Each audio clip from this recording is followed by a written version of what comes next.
Hello students, I hope you all are doing great. Mid term September exams के लिए first 6 chapters के 1 marks questions की quick revision आज हम लोग करने जा रहे हैं। सबसे पहले हम लोग टॉपिक शुरू करते हैं इनवर्स ट्रिग्नोमेट्रिक फंक्शंस। जो क्वेश्चंस मैं आपको करवा रहा हूँ, इन क्वेश्चंस की और इनके साथ के सिबलिंग क्वेश्चंस की अगर आप रिवीजन कर लेते हैं तो डेफिनेटली आपको 1 मार्क्स के जो टोटल मार्क्स आपके बनते हैं वो आपके कंफर्म हो जाएंगे। Okay, so let's start with inverse trigonometric functions. First question is you have to choose the correct answer. Tangent inverse of 3 square root minus secant inverse of minus 2 is equal to, so let's solve these two terms. First of all, tangent inverse of 3 under root, you can solve it like this. Tangent inverse of tangent 60 is 3 under root, so here you have pi by 3. Okay, so यहाँ आ जाएगा tangent will get cancelled with tangent inverse, you will gate pi by 3। ठीक है, इसकी value जो है पाई by 3 आई। अब हम लोग सीकेंट इनवर्स ऑफ -2 देखते हैं, and this is equal to pi minus secant inverse of 2, right, क्योंकि हमारे पास क्या फार्मूला होता है, secant inverse of minus x. Inverse trigonometric functions में जो सारे आपके फार्मूले हैं, you have to remember all those फार्मूले। Minus secant inverse of x. अब सीकेंट इनवर्स ऑफ 2 जो है दैट इज इक्वल टू, यहाँ हम लोग सॉल्व करते हैं इसको,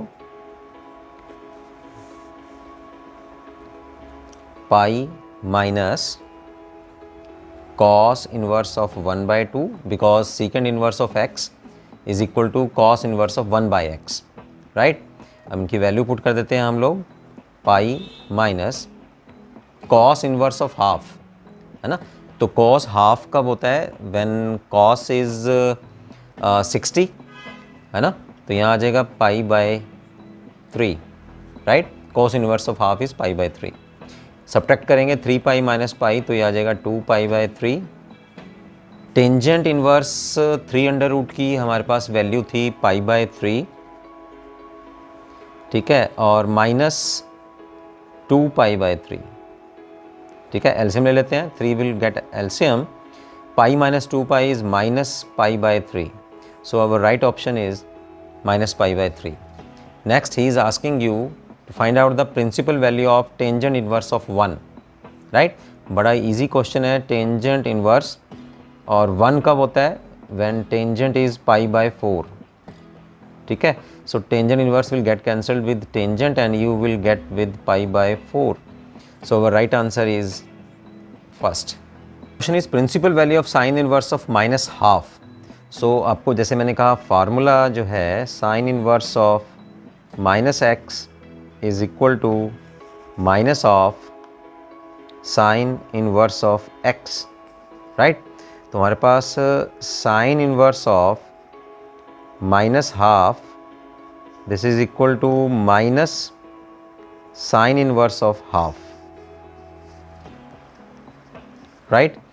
तो अब साइन इनवर्स ऑफ हाफ अगर हम लोग वैल्यू पुट करें, that is equal to minus sine inverse as it is, और साइन ऑफ 30 यानी कि पाई बाय 6, ठीक है। Sine pi by 6 is half, so sine और sine inverse will get cancelled and you will get with minus pi by 6, so your right answer is C is your right answer. Fourth is cos inverse of 3 under root by 2, right. तो यहाँ cos inverse of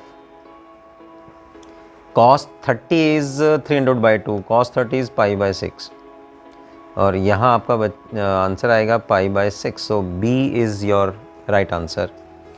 fifth question की तरफ चलते हैं, sine inverse of x is equal to y.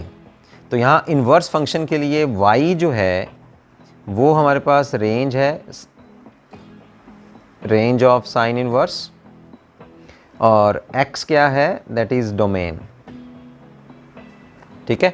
तो वो कहता है कि sine inverse of x is equal to y, then out of these 4 outcomes, these 4 options, which will be right. तो आपको पता ही है कि साइन इनवर्स के लिए जो रेंज होती है साइन इनवर्स फंक्शन की, यानी कि y जो होता है वो यहाँ वैल्यू लेता है -π/2 to +π/2, right. So inverse function में, साइन इनवर्स फंक्शन में जो रेंज होएंगी वो इस इंटरवल में से वैल्यू आएंगी। यहाँ इसको आप ऐसे लिख सकते हैं, या -π/2 टू +π/2 क्लोज्ड इंटरवल, ऐसा भी लिखा आ सकता है, ठीक है। So B is your right answer. Now 6 question में secant inverse of y is this, बिल्कुल इसमें भी वही है। सेकंड इनवर्स ऑफ x यहाँ थोड़ा मिसप्रिंट है, secant inverse of x is equal to y, then what will be y here. Secant inverse function में जो रेंज होती है that belongs to our this, here y belongs to, आपको याद होना चाहिए 0 to π -π/2, ठीक है। इसका डिटेल जानने के लिए, डिटेल में थोड़ा अगर आप कोई बच्चे अगर समझना चाहते हैं तो मैं अपने करवाए हुए चैप्टर की इन्वर्स ट्रिग्नोमेट्रिक के यहाँ इसी वीडियो में वहाँ आपको लिंक शेयर कर देता हूँ, ठीक है। तो वहाँ से आप जाके इसके जो क्वेश्चंस हैं, इसके जो फार्मूले हैं जो मैंने अच्छी तरह से समझाए हुए हैं कि कौन से फंक्शन की क्या डोमेन रहेगी और क्या रेंज रहेगी, वहाँ आप जाके इनको याद कर सकते हैं। तो सीधा सा ये फार्मूला है 6 का फर्स्ट पार्ट। 7th क्वेश्चन में चलते हैं, बिल्कुल सेम है। x is the domain of the cot inverse function and y is the range of the cot inverse function. तो इन चारों ऑप्शंस में से कॉट इनवर्स का कौन सा रेंज रहेगा, कौन से इंटरवल में जो रेंज है वो रहेगी। तो 0 और पाई वाला जो इसकी इंटरवल है उसमें y बिलोंग करता है। So y belongs to 0 to π, right. Again 8th और 9th क्वेश्चन है, वो भी सीधे सीधे फार्मूले हैं। आपको साइन इनवर्स फंक्शन की यहाँ डोमेन याद होनी चाहिए। So domain of the sign inverse function, यानी कि x की जो वैल्यूज़ हैं वो आपको x will choose values from -1 to 1 in the closed interval, right. 9th question में domain of the function tangent inverse of x, यहाँ भी बिल्कुल डायरेक्ट आप लोग फार्मूला यूज़ कर सकते हैं। तो domain of the function is the set of all real numbers, right. 10th question में cot inverse of -x is equal to out of these 4 value, right. तो ये आपका आएगा cot inverse of -x is equal to pi minus cot inverse of x।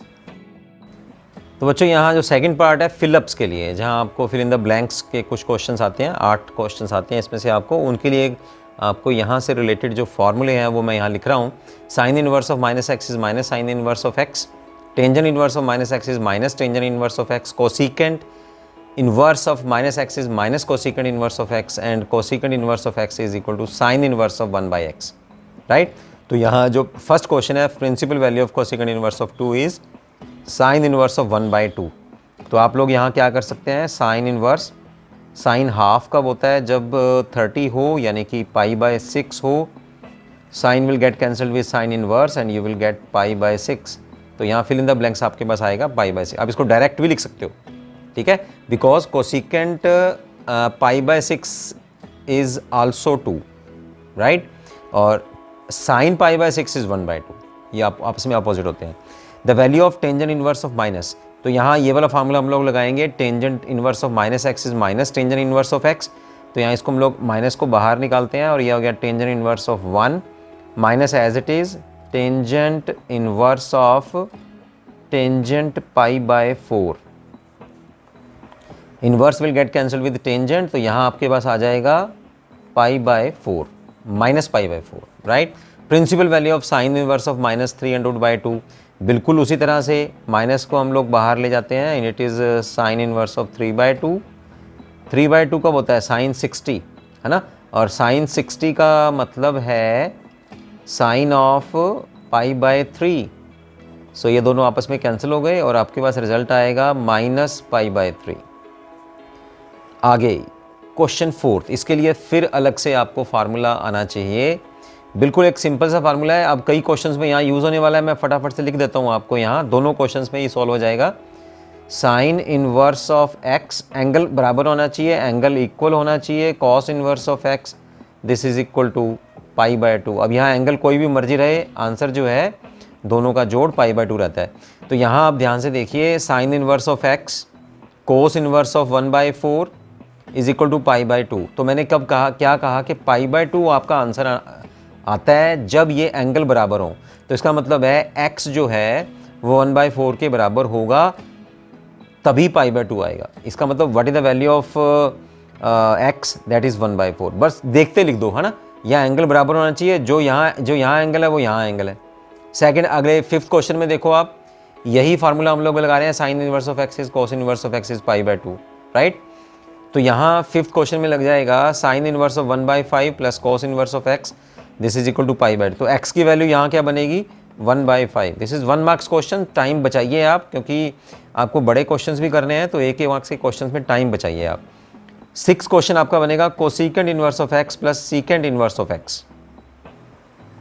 यहाँ फिर बच्चों यहाँ direct formula है, this the value is π/2, right. यहाँ भी एंगल बिल्कुल सेम होना चाहिए।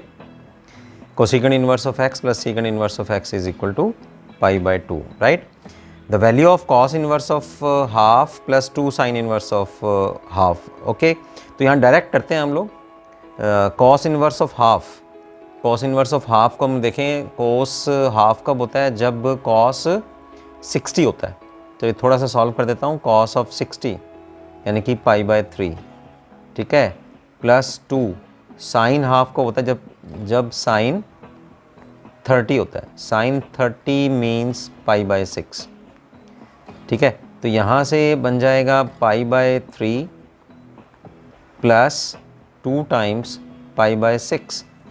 तो ये कैंसिल हो जाएगा, π/3 प्लस π/3 आ जाएगा 2π/3, ठीक है। ये दो टेबल से कैंसिल, π/3 प्लस π/3 2π/3। तो इसका 7th क्वेश्चन का आंसर बनता है हमारे पास 2π/3। The principal value of cot inverse of 3 square root, ठीक। तो ये वैल्यू होती है tangent inverse of 1/3 under root, ठीक है। Cos inverse of x is equal to tangent inverse of 1/x। तो टेंजेंट 1/3 कब होता है, जब टेंजेंट 30 होता है, ठीक है। Tangent 30 means tangent of π/6। तो यहाँ वैल्यू आ जाएगी आपकी π/6। मैं आपको दोबारा रिकमेंड करूँगा कि ट्रिग्नोमेट्री में इन्वर्स ट्रिग्नोमेट्रिक फंक्शन का जो चैप्टर मैंने करवाया है उसका लिंक मैं इस वीडियो में डाल दूंगा। वो चैप्टर अगर आप कर लें तो यहाँ ये क्वेश्चन जो हैं बहुत ईजिली आपके सॉल्व हो जाएंगे, ठीक है। तो यहाँ ट्रू फॉल्स में देखते हैं हम लोग, देखिए बिल्कुल एग्जैक्ट ये फॉर्मूले हैं। Two tangent inverse of x is tangent inverse of 2x minus over 1 minus x square. तो यहाँ ये ट्रू बनता है, ये डायरेक्ट फार्मूला है, आपको इसको एज इट इज़ याद रखना है। 2 tangent inverse of x is equal to cos inverse of 1 minus x square over 1 plus x square. तो ये भी ट्रू है, ठीक है। 2 tangent inverse of x is equal to sine inverse of 2x divided by 1 plus x square. तो ये भी true है। Sine inverse of x plus cos inverse of x, अभी मैंने आपको क्या बताया, ये π/4 नहीं होता भाई, ये π/2 होता है। तो ये आपका फॉल्स है जो वो कह रहा है। 5th क्वेश्चन में सीकेंड inverse of minus x is pi minus सीकेंड inverse of x, ये भी फार्मूला है, तो ये भी आपका ट्रू रहेगा, एज इट इज़ फार्मूला, ठीक है। मतलब अगर आप फार्मूले याद कर लो तो वो फार्मूले आजकल सिंपली फार्मूले ही नहीं है, वो क्वेश्चंस में यूज़ तो होते ही होते हैं, है ना, लेकिन वो फार्मूले आपको एक एक नंबर भी दिलवा सकते हैं, ठीक है। चलिए अब नेक्स्ट टॉपिक में हम लोग चलते हैं, matrices and determinants. So matrix and determinants में जो फर्स्ट क्वेश्चन आपका यहाँ बन रहा है, that is these two matrices 2x2 order की दो मैट्रिसेस आपस में बराबर हैं, then is asking you to find out the value of x. तो आप क्या करेंगे, फटाफट से इनके कॉरस्पॉन्डिंग एलिमेंट्स जो हैं x plus y is equal to, ये क्योंकि मैट्रिसेस बराबर हैं तो इनके कॉरस्पॉन्डिंग एलिमेंट्स भी आपस में बराबर होंगे, 2y is equal to 4, right. तो यहाँ से y की वैल्यू जो है वो 2 आ गई है और y की वैल्यू यहाँ 2 मैं यहाँ पुट करूँगा तो x की वैल्यू जो आ जाएगी वो 5 है, यानी कि C is the right answer. Second question, if A is a non singular matrix of order 3, 3 order की है, डिटर्मिनेंट इज़ 2, देन एडजॉइंट का डिटर्मिनेंट क्या होएगा। तो यहाँ सीधा सा फार्मूला है, अगर आपको याद हो, determinant of adjoint A is equal to determinant की जो पावर बनती है वो यहाँ n-1 बनती है। n-1 क्या है, n is the order of the matrix, इस मैट्रिक्स का, ठीक है। The determinant of adjoint A is equal to determinant of A having n-1 power, जितना ऑर्डर है उसका एक कम। तो अब वो पूछ रहा है एडजॉइंट A का डिटर्मिनेंट आप निकालिए, तो क्या निकालेंगे फिर हम लोग, डिटर्मिनेंट कितना है इसका 2, ऑर्डर कितना है 3 ऑर्डर की मैट्रिक्स है तो 3 - 1, तो 2 पावर 2 आ जाएगी अपने पास, 2 पावर 2 इज़ 4, तो A is the right answer. Third question में फिर उसी तरह से दो मैट्रिसेस इक्वल हैं आपस में और he is asking you to find out the value of y. तो वाई की वैल्यू दो तरीके से आपको यहाँ आ सकती है, ये y minus 2 will be equal to 5 या y plus 1 is equal to 8। तो y plus 1 is equal to 8 करेंगे तो y की वैल्यू जो है वो +7 आपके पास आ जाएगी, right. Question fourth, if d is this 7 0 0 0 5 0 0 0 3 then matrix d is out of these 4 options which one will be right. Scalar matrix में क्या होता है कि सारे डायगोनल एलिमेंट्स जो हैं वो इक्वल होते हैं, यानी कि या तो 7 7 7 हो या 5 5 5 हो या 3 3 3 हो, तो वो स्केलर मैट्रिक्स बन जाएगी। तो स्केलर तो ये है नहीं। डायगोनल मैट्रिक्स ये ठीक है क्योंकि यहाँ डायगोनल एलिमेंट्स हैं और नॉन डायगोनल एलिमेंट्स जो हैं वो ज़ीरो हैं सारे, और सिर्फ डायगोनल एलिमेंट्स जो हैं उसमें से एटलीस्ट वन नॉन जीरो होना चाहिए, तो यहाँ तो सारे नॉन जीरो हैं, तो डायगोनल मैट्रिक्स है ये। यूनिट मैट्रिक्स में क्या होता है कि यहाँ सारे 1 1 होने चाहिए डायगोनल मैट्रिक्स, तो वो तो नहीं है, फर्स्ट भी नहीं है, फोर्थ भी नहीं है, तो second is the right option. Question fifth चलते हैं, that is another important one. The number of all possible matrices of order 3x3 with each entry 0 and 1। अब आप जरा ध्यान से देखो, जैसे हम लोग ये देखते हैं इसमें 3x3 मैट्रिक्स है ना, 3x3 का मतलब 3 रोज हैं, 3 उसकी कॉलम्स हैं, तो उसमें टोटल एलिमेंट्स हैं कितने? ऑर्डर 3 की जो टोटल एलिमेंट्स बनते हैं वो 9 बनते हैं, टोटल एलिमेंट्स आर 9, और हर एक एलिमेंट जो है वो क्या हो सकता है, 0 और 1 में से कोई ना कोई एक हो सकता है, या 0 या 1। इसका मतलब क्या बना कि यहाँ 7 की जगह पर भी 0 1 आ सकता है, या 0 या 1, यहाँ भी 0 या 1 0 या 1 0 या 1 0 या 1 0 या 1। तो कितने ऑप्शन बन गए? 9 एलिमेंट्स को फिल करने के कितने ऑप्शन बने, है ना।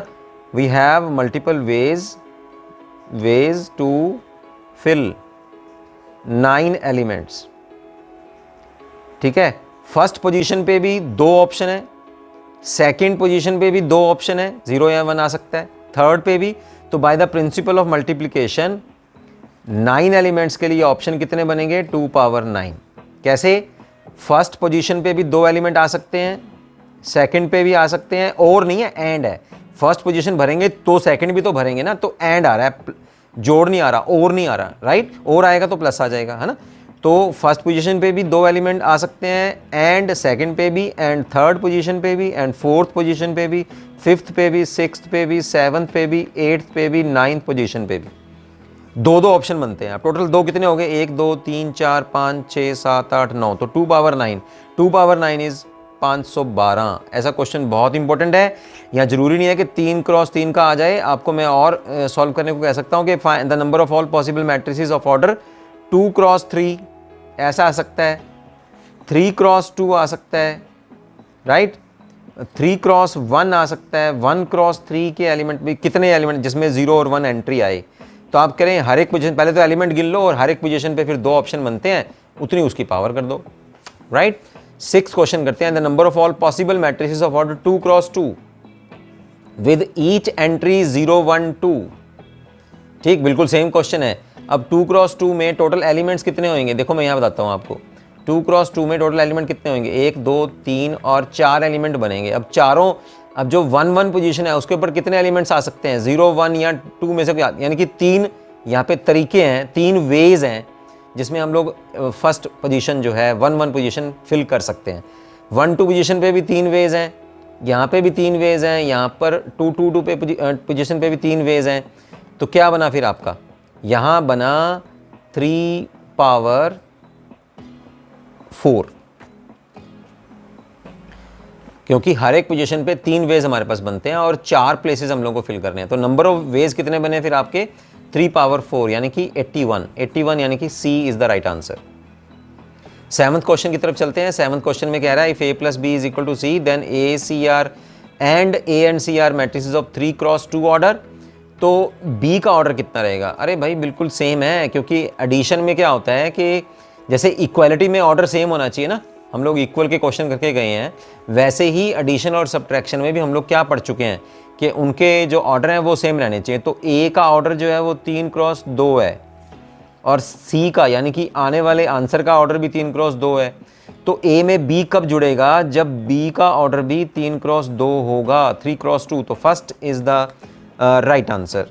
ठीक है, क्वेश्चन 8 में चलते हैं। If A is equal to 2 1 1 2 then A adjoint A equals, इसमें से कौन सा ऑप्शन हो सकता है?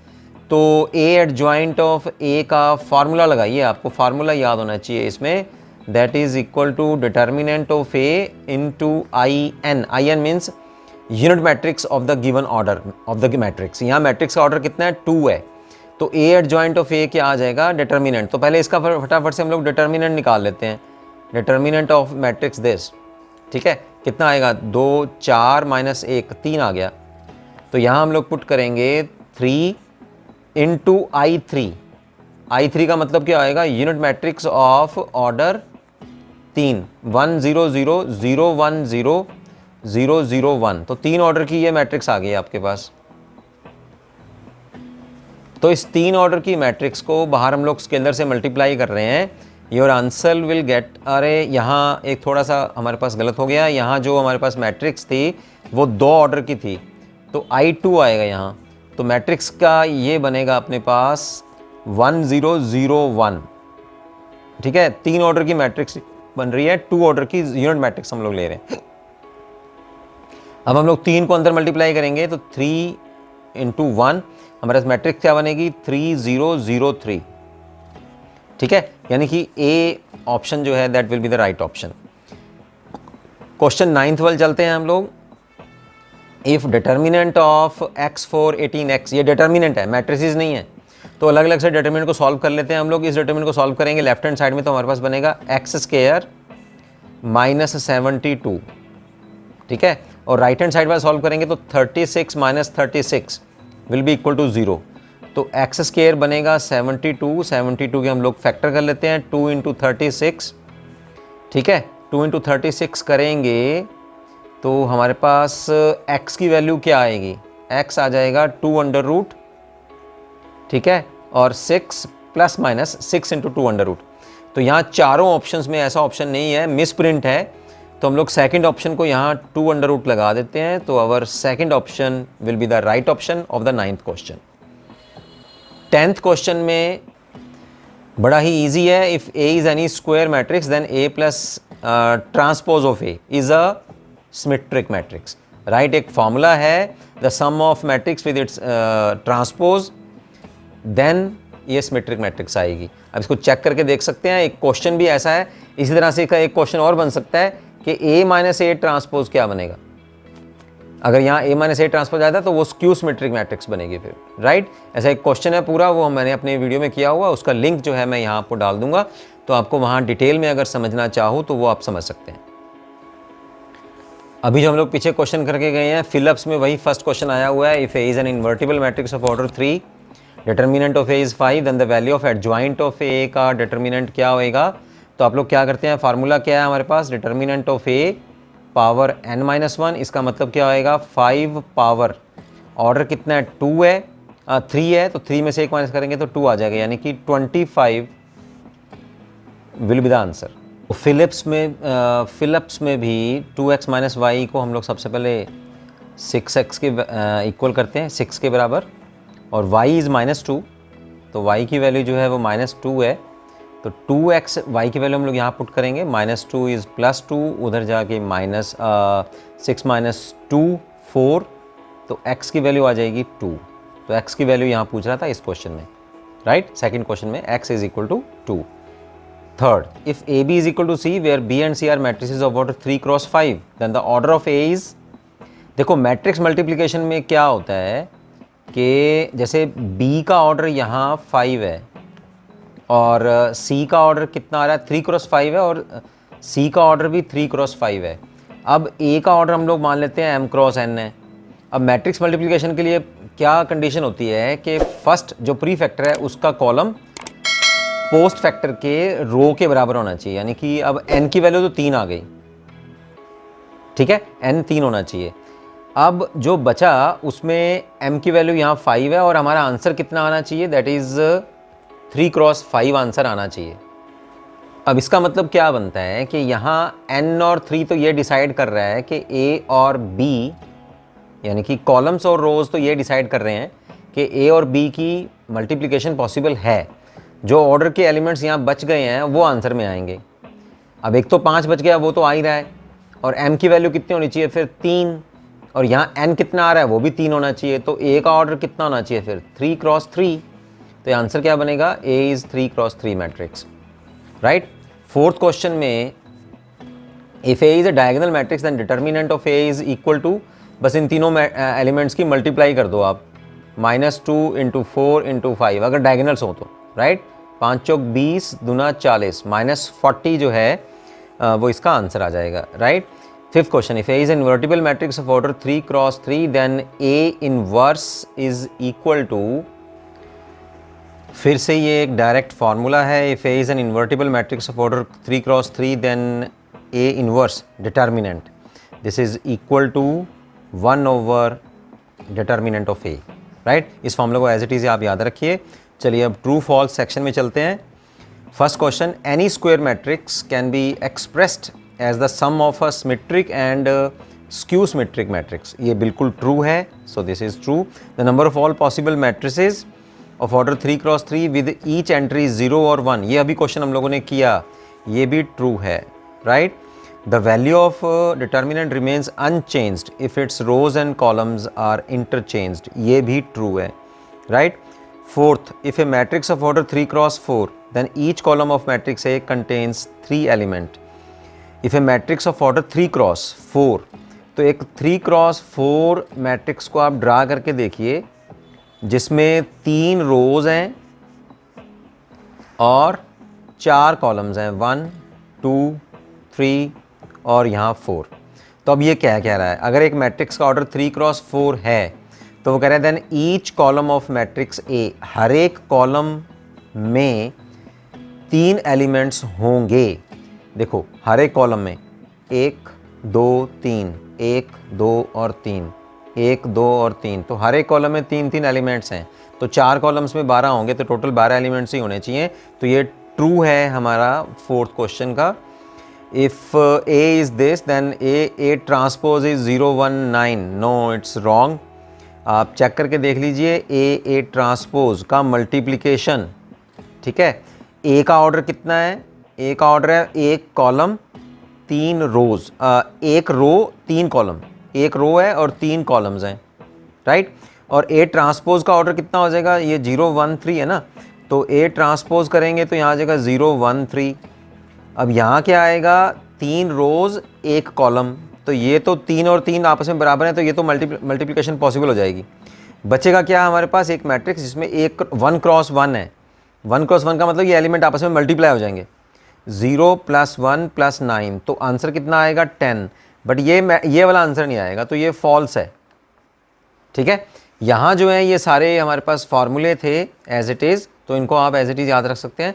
इनमें आपको कोई सॉल्व करने का, अगर आप फॉर्मूले आपको याद हैं, उनको याद करने के लिए आप चैप्टर में फटाफट से गो थ्रू हो जाइए। मैं इसी वीडियो में जो है मैट्रिसेस और डिटर्मिनेंट्स के चैप्टर का लिंक डाल देता हूँ।